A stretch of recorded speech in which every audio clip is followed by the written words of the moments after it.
A former AEW star has been spotted at the WWE Performance Center. We've got an update on Carlito's WWE return, and a wrestling legend is set to appear on AEW Collision. Stay tuned for all the deets. So kicking things off with some sort of between WWE news, and this comes from the Wrestling Observer, but former AEW star Brian Pillman Jr. was spotted training at the WWE Performance Center on Thursday. It was announced earlier this week his contract with AEW had expired, and he, alongside Trench and Fuego del Sol, is now a free agent. It doesn't confirm that Pillman's going to join the company, which the report kind of states, but the thing is, at the same time, it's, you know, maybe a pretty nice indicator that he is looking toward WWE if he's working at the PC. Yeah, I mean, he was released earlier this week, as you said there, or released, is a contract expired from AEW. It's not a surprise that obviously the next big player that he would maybe want to try with is WWE. I'm unsure at the interest from WWE in him, as the report also, you know, it says there's... He's Brian Pillman Jr. But exactly, he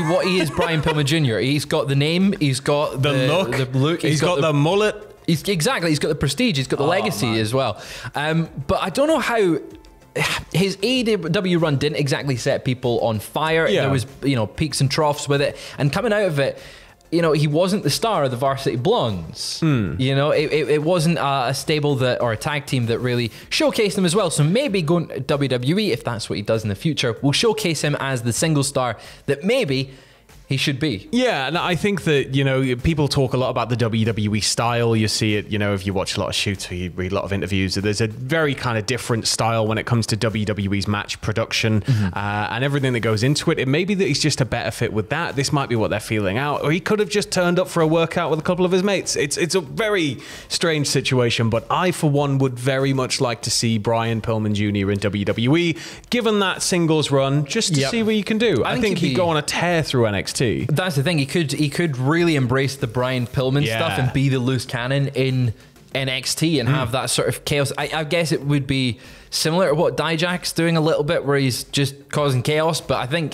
Brian Pillman Jr. could really have up the ante just maybe a little bit, fun. Just in NXT, turn it up to 11 and rip the knob off. I think it would cause some chaos on the podcast. they would love NXT even more if Brian Pillman Jr. was there, just embracing the legacy. Well, keeping it with AEW, a report from Andrew Zarian of the Mat Men podcast has confirmed that AEW All In will be on pay-per-view in the United States via Bleacher Report. He said, "I'm not 100% on this, but I believe they're working on some sort of bundle to get both," referring to AEW All Out taking place a week after All In.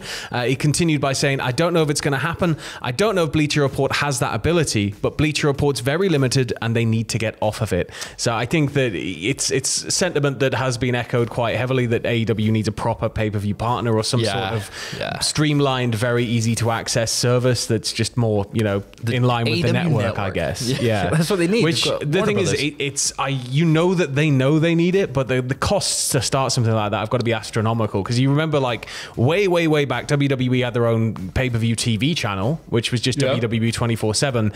Then there was the idea of just having a general TV network. That was the first sort of rumblings of the network, and they'd been planning that for God knows how long. And I imagine raising a lot of money over those years to try and get it off the ground, only for it to evolve into what it became.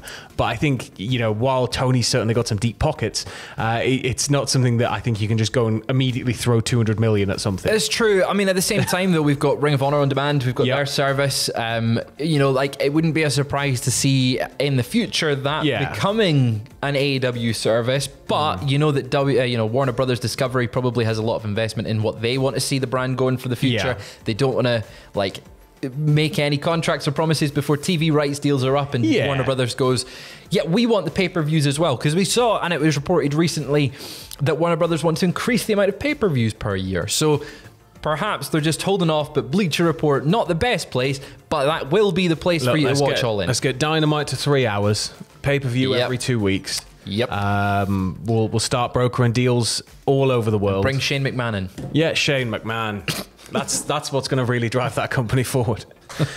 Moving back to Impact, though, way back in the day, Impact, back when it was TNA. Pepperidge Impact. Farm remembers. Speaking on the Kurt Angle show, Kurt Angle revealed that Tyson Tomko was initially slated to be part of the main event Mafia before his abrupt departure in 2008. And Tyson Tomko, if you don't remember him, absolutely jacked dude, covered in tattoos, cool beard, mates with Christian, very good look. Yeah, very good look. But just somebody who I was sort of surprised that it never went further. I think when I was watching at the time, it was sort of like, look at him. Was one of my favorites to play as on the 2008 midway TNA Impact game on the PS2. Oh man, it was just so.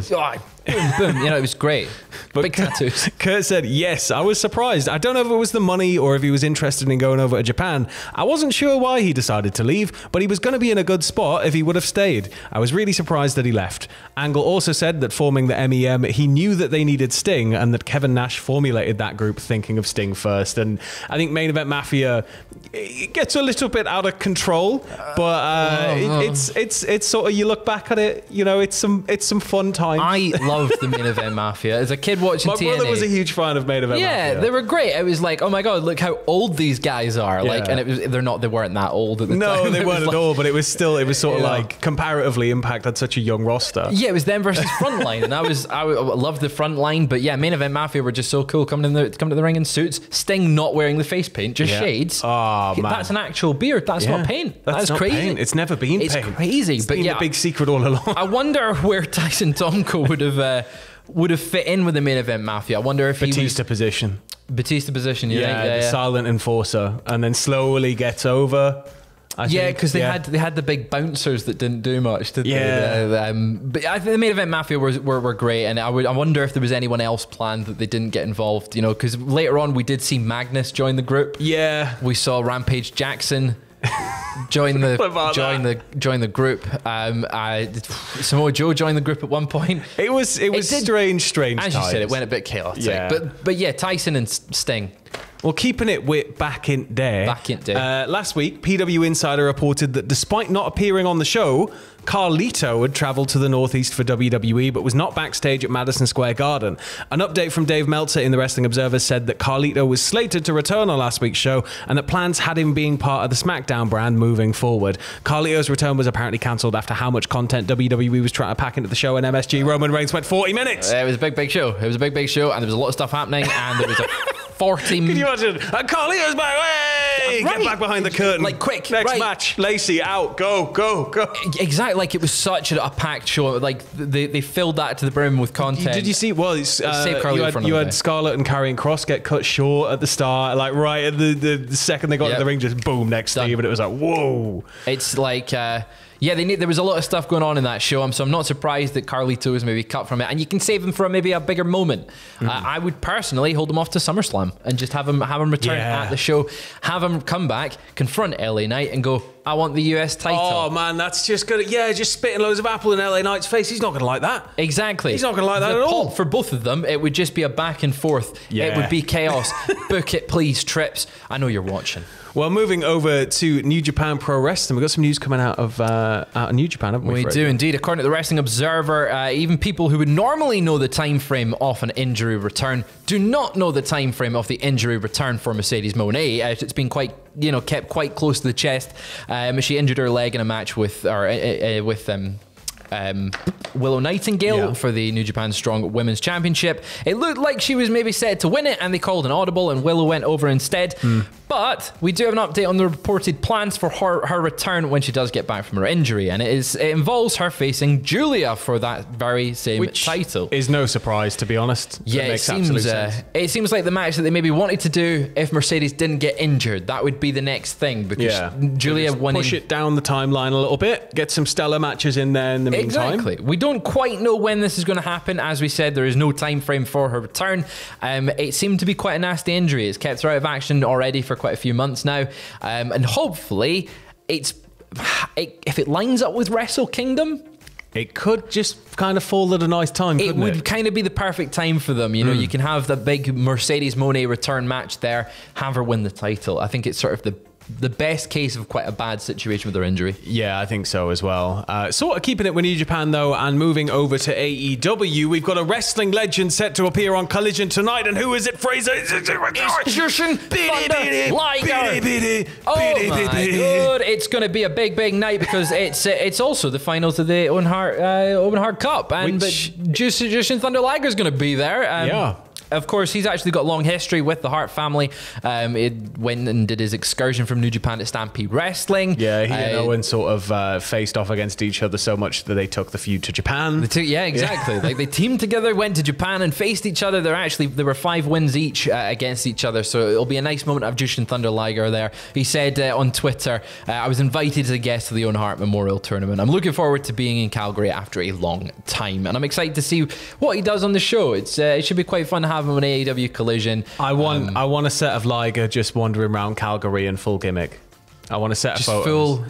There's a lot of really funny. There's a lot of really funny Liger galleries like that where he's just wandering around in full gimmick, just like visiting buildings and stuff. Just do it. Just do it, AEW. It'd be fun. It'd be some fun backstage stuff. But yeah, I think it'll be a nice moment to have him there alongside the Hart family. As if they've not brokered some sort of deal to have the final take place in the dungeon.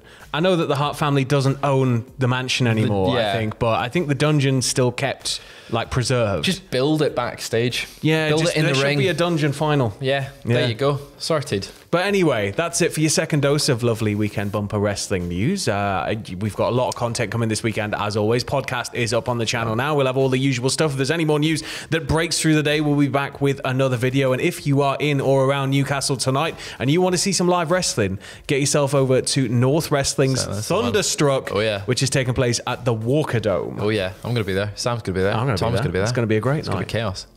See you then.